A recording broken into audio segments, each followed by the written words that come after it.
Welcome back to another technical deep dive here in the debug zone. Today we're tackling a big question and breaking it down with us from other users.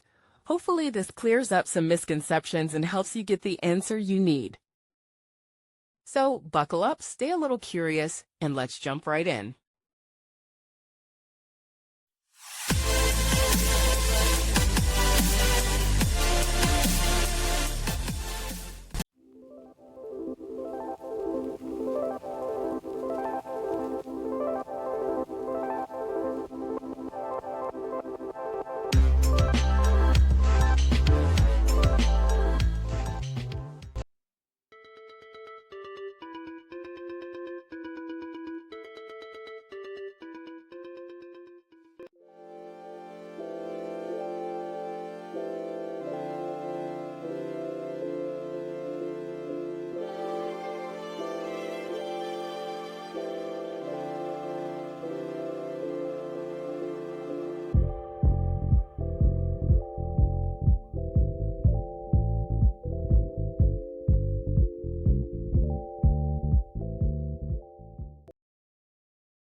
And that's a wrap.